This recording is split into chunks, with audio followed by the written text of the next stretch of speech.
Hello, আসসালামু আলাইকুম everyone, কেমন আছেন সবাই? আজকে আমি আপনাদের মাঝখানে নিয়ে এসেছি নতুন একটা রেসিপি, যেটা আমি ফার্স্ট টাইম ট্রাই করেছি আর আলহামদুলিল্লাহ ফার্স্ট ট্রাইতে এটা অনেক ভালো ছিল। এটা হচ্ছে কাঁকড়া ভুনা অথবা কাঁকড়া ঝাল ফ্রাই। তো এখানে আমি এটা রান্না করার জন্য 1 কেজির মতো কাঁকড়া কেটে ধুয়ে নিয়েছি। সো কাঁকড়া ধোয়া এবং কাঁকড়া কাটাকাটি এটা খুবই ইজি, জাস্ট পাগুলা টুইস্ট করে টান দিলেই হয়, আর উপরে যে খোলসটা আছে সেটা খুলে ভালোভাবে ভিতরটা পরিষ্কার করে নিতে হয়। আমি এখানে মাঝখানে 2 ভাগ করে নিয়েছি মাথাটা, যেন ভিতরে ভালোভাবে মশলা ঢুকে।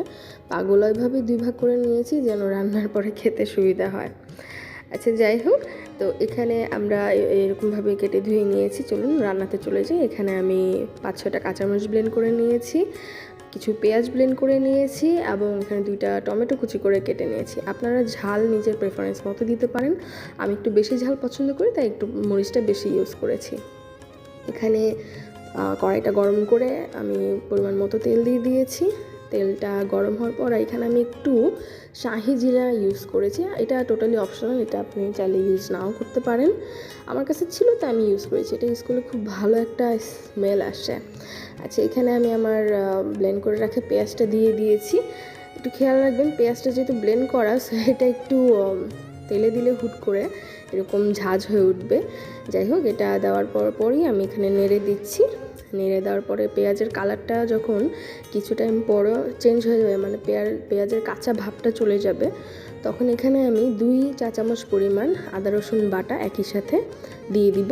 এখানে 1/2 টেবিল স্পুনের মতো হলুদ গুঁড়া, মরিচ গুঁড়া পরিমাণ মতো আপনারা ঝাল প্রেফারেন্স অনুযায়ী দিবেন, লবণ দিয়ে দেন এটাকে ভালোভাবে কষাতে হবে মশলাটাকে, তেলটা উপরে চলে আসা পর্যন্ত। তেলটা উপরে চলে আসলে তারপরে এটার মধ্যে আমরা দিয়ে দিব সেই কুচি করে রাখা টমেটোগুলা। এটা দেওয়ার পরে আমরা যেই কাঁচামরিচ রেখেছিলাম কাঁচামরিচটাও দিয়ে দিব। আপনারা চাইলে কাঁচামরিচটা পরেও দিতে পারেন, বাট আগে দেওয়াটাই বেটার, তাহলে কাঁচা ভাবটা চলে যাবে।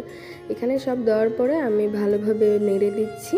তো এটা আবার কষাতে হবে টমেটোটা একটু নরম হয়ে যাওয়া পর্যন্ত এবং কাঁচামরিচের কাঁচা ভাবটাও চলে যাওয়া পর্যন্ত। তো তেলটা যখন উপরে উঠে আসবে আবার ভুনা ভুনা হয়ে, এই পর্যায়ে একটু নাড়াচাড়া দিয়ে ভালোভাবে আমরা কাঁকড়াটা দিয়ে দিব। কাঁকড়াটা এখানের মধ্যে ভালোভাবে আবার ধুয়ে নিয়েছিলাম, দিয়ে দিলাম।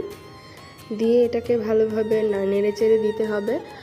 আর এটা মনে রাখতে হবে, কাঁকড়াটা কিন্তু যেহেতু একটু আমার গন্ধটা অতটা বেশি পছন্দ ছিল না, তো আমি কাঁকড়াটা আগেই প্রায় আধা ঘন্টার মতো লেবু চিপে এটাকে মাখিয়ে রেখেছিলাম। সো এইভাবে যাদের কাঁচা মাংস অথবা মাছের গন্ধ একটু কম পছন্দ, তাদের একটু লেবুর রস সাথে দিলে এটার প্রবলেমটা সলভ হয়ে যাবে। তো এখানে আমি ভালোভাবে নেড়ে এটাকে ঢেকে রাখবো প্রায় 10 মিনিটের জন্য। দেন 10 থেকে 15 মিনিট পরে এটাকে মাঝখানে একবার নেড়ে দিতে হবে। 10 মিনিট থেকে 15 মিনিট পরে এখানে দেখবেন এটা মোটামুটি হয়ে গিয়েছে। এখানে আর কোনো এক্সট্রা পানির দরকার নেই। সো এটা হয়ে যাবে, এভাবেই ভুনা ভুনা হয়ে যাবে। দেন নামানোর এখানে আমি একটা লেবুর হাফ অংশ কেটে জাস্ট রসটা ইউজ করব। যে এটার মধ্যে রসটা ইউজ করলে হয় কি, একটা ট্যাঙ্গি একটা ভাব চলে আসে, সো এটা খুবই মজা লাগে খেতে সেক্ষেত্রে। যাই হোক, এইভাবেই আমার শর্টকাট রান্নাটা কমপ্লিট করেছি। আজকের মতো এই পর্যন্তই। সবাই ভালো থাকবেন আর অবশ্যই রেসিপি ট্রাই করবেন। থ্যাংক ইউ, আল্লাহ হাফেজ।